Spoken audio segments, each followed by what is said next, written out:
Suntour Duralux Tech Nerd Teardown video. Let's see the technology built into here because I have a hangover, so I'm not gonna ride my bike. So Suntour is not about that DIY life, even though they probably give you the instructions, or I found them on the internet, but I think I can figure this one out. First step, how do we get the compression knob off?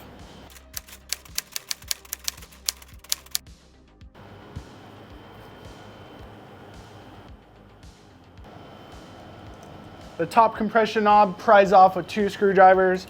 So I don't have that many bike tools, but fortunately car tools are very common to work on bikes.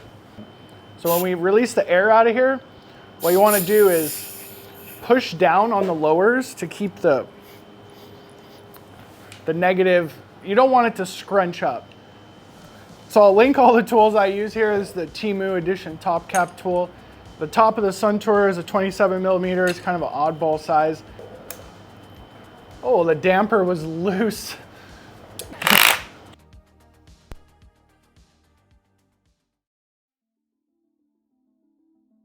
My microphone died, so maybe for the better, because I'm running the AC inside of the garage because it's like 100 degrees. So check out these Nip-X pliers. You can pick these up at Harbor Freight for like a fraction of the price of the proper ones. But don't try to do any suspension work without these. I made that mistake long ago. So everything on the Suntour is kind of press fit on as far as the compression knob and the rebound knob interference fit with an O-ring installed. Their manufacturing has definitely taken a step in the right direction, and this thing is pretty promising on the exterior.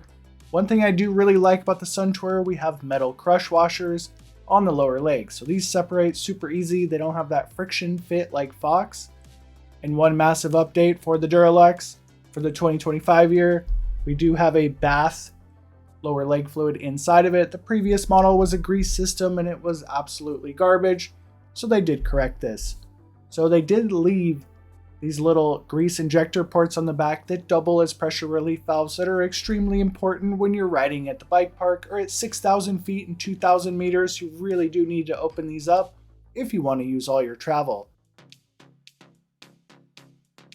The air spring system inside of the Suntour Duralux is actually one of its strengths. I think it's a really good air spring. It's nice and plush, and it's a very unique system. So the top cap basically shuts off part of the actual positive air chamber system, and that shut off O-ring on the top cap, that's where you put the tokens on. So holding the top cap up to the fork, we can see how much of the top cap assembly is taking out of the positive chamber. So it's just a very balanced air spring. So cahoots to Suntour to building a good air spring.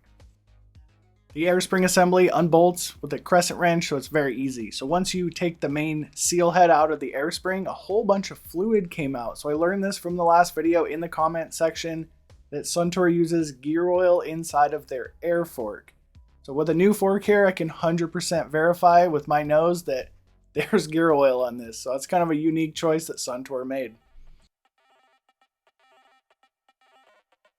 Moving on to the compression damper, we have a major upgrade. We actually have a bleed port in the compression top zone of this fork. So basically the damper before would hydro lock. If you put lower leg fluid in there, just remember that actually happened to me. And then you don't end up using all the travel because the damper is hydro locking. So basically RockShox copied Fox, Fox copied motorcycles, but the bottom line is this is a very good upgrade for the Suntour Duralux damper. One of the reasons I'm taking this fork apart is because I struggled super hard on taking the first one apart, so I know all the tricks. We need a set of 27 millimeter shaft clamps. I linked the only ones that are cheap and they're on eBay. It's a master set for like $180. They will save you a lot of time and headaches, and you basically need them for DVO and Suntour products because 26 millimeter shaft clamps are extraordinarily rare. So the top cap comes off with that 27 millimeter Temu tool, and it's pretty simple. But at this point, I don't have the instructions, so I'm being super careful. The bottom side, or the rebound side, is the problem area of this fork, so I'm going to go in there and try to tune it, but you'll have to see what happens later. So these are like 12 millimeter shaft clamps on the lower portion of the damper. That's pretty common size, and this just basically comes apart. So you need to disassemble this entire tube, and without shaft clamps, it's nearly impossible, even though I kind of did it before.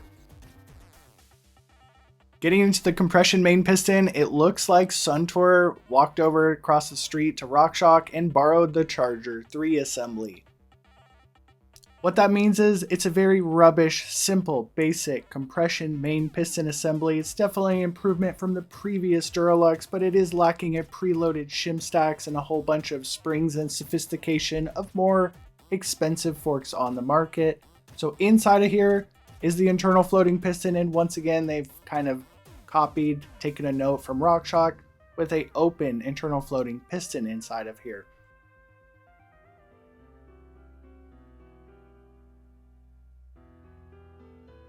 I'm going to dive into the Rebound main piston on the Duralux, my main complaint.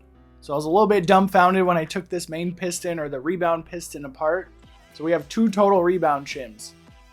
I'm like, well, there's nothing to take out. So at this point, I don't have the repair manual, so I'm speculating why the Rebound is so slow.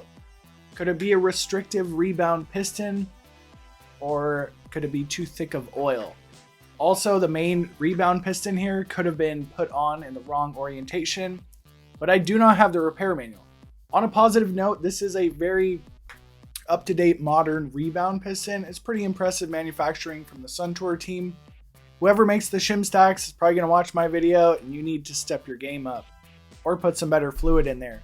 So I will be putting Fox 5-weight oil in there. We'll see if it makes it better. Another disappointing factor in the Duralux, the opposing side of the Rebound piston is the mid valve, and it affects the compression, and we have one single shim there. So in the new Fox Grip X2 dampers, we got massive multi-layer shim stacks on mid valve and Rebound. The Baron of bad news has arrived again. Just kidding. We actually got really good manufacturing. It looks like a RockShox or a Fox Rebound main piston assembly, but I'm going to jump into the compression main piston. So this is 100% upgraded. The previous one had a plastic main piston. At least this one's steel. But they also missed a sealing ring around the compression piston. But the ports look nice and open. And we do have some good news from the tuner guy who makes the stock valving. We have a nice blend of high and low speed compression shims, starting off with two 22mm OD outer diameter shims, two 20mm shims, and then one 17. I think they really nailed the compression side of things as far as for everybody with the stock compression tuning. What happened on the Rebound side? I don't know, but leave a comment if you do. So in the moment, I was like, damn it, I don't know what to do with the Rebound side, so I'm going to leave it alone. But now I'm editing this video, and I'm like, I should have pulled a couple of shims off the compression side, because that would have speeded the Rebound up because of the flow factor and everything else. But hindsight's always 20/20. This thing goes together almost identical to the Charger 3.1. Of course, it's missing Orifice style high-speed compression. So that's a good thing, because Orifice style damping is absolutely rubbish to begin with. So without the repair manual, it's completely doable. But since it looks like the RockShox assembly, Charger 3.1, that means it's going to be quite the pig to bleed without the repair manual.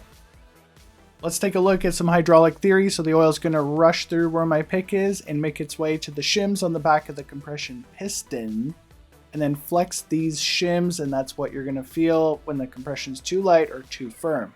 So these shims are really tight on the main piston. There's no springs to kind of adjust the preload on them, and that's why I'm guessing this fork felt so stiff on the compression side. As far as bleeding this goes, I don't know the proper procedure, so I just basically did the Fox routine, filled up the Rebound assembly on the bottom, gave it a couple pumps to purge it all out, and then started screwing in the top compression side. So I'm using Fox Teflon 5-weight oil because suspension oil is pretty expensive, and I just had that on the shelf, and it's a throwaway fork anyway. It's probably better than whatever Suntour put in it. I'm not 100% sure I was putting this together right, so I did measure the internal floating piston height, and it was about 81 millimeters. Once I screwed the top compression assembly on, I set the height of the internal floating piston to about 81 millimeters, pushing it down with a screwdriver and measuring the height. I don't know what the right way to do it is, but it did take a couple tries to purge this and assemble it all together. So that rod right there is the compression main piston assembly, and that rod is where the low speed kind of turns a needle. Then the internal floating piston goes inside of here at a height about 81 millimeters.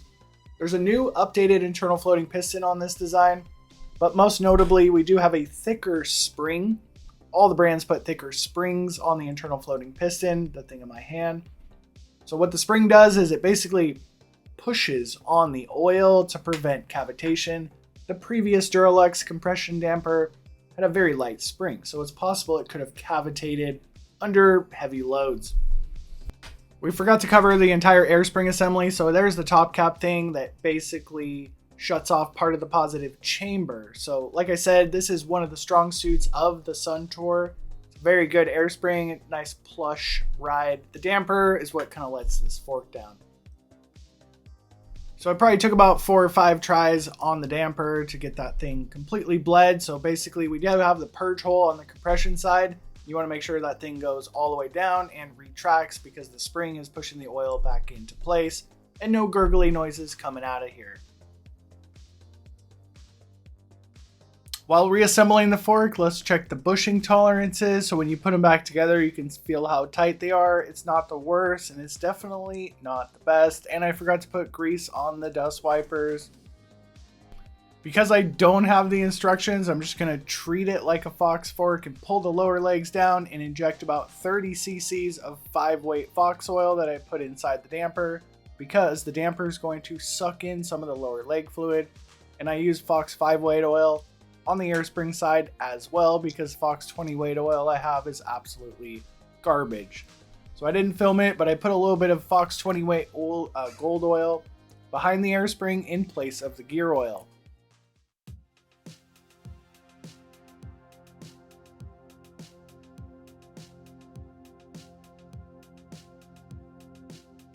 I got these legendary turtle wax cleaning polishing rags, and let's see how it does to clean up the fork after the service.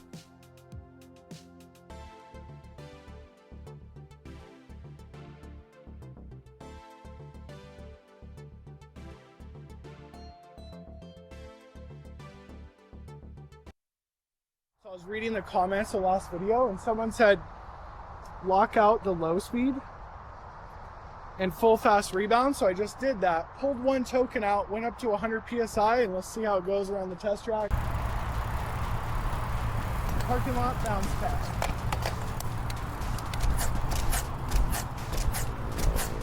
Oh, it feels super buttery. Now I'm guessing they put 10 to 15 weight oil in this from the factory because it's a completely different plushy feeling ride, but I did change the air pressure and the token. I should have kept this consistent with the previous setup. So a quick run around the test track right before dark. Once again, I was back to adjusting the rebound because it feels completely off. Sometimes it feels dialed, sometimes it feels too slow, sometimes it feels too fast. After experimenting with several different setups on the Suntour Duralux, I discovered the only meaningful adjustment on this fork is the rebound.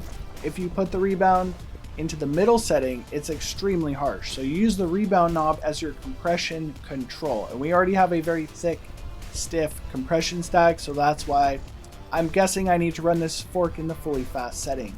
The guy's comment about running the low speed compression locked off was 100% correct. So thank you. But at this time, I almost crashed because I don't have any front brakes. It's a direct mount 203 fork and I'm running a 200 rotor, so 3 millimeters of the brake pad is basically hanging off. Was the Fox 5-weight oil worth it? Definitely not. It was like 10 to 20% better in my opinion, and I had to slow the rebound down 3 clicks from fully open. Previously I was on fully open because I'm guessing they use 10 to 15 weight oil in the dampers. With a solid understanding of the internals and everything else with the 2025 Duralux, let's put it on the air fork ranking system. So unfortunately, it does stay in last place when you stack it up on all the Enduro forks. So it's in last place in the upper tier. And that's basically what it is, a mid-tier level fork. So because the damper was such a piece of trash in the previous model, I put reliability issues here on the left. I can upgrade this fork in a serious way. So after getting a somewhat decent damper, I discovered the air spring is actually really good and nice and plush. The chassis on this is 4 stars. We got to downgrade it because it is one of the heaviest air forks on the market, mid-tier level fork. The damper, the previous model here, we had serious reliability issues with hydro-locking and just a long laundry list.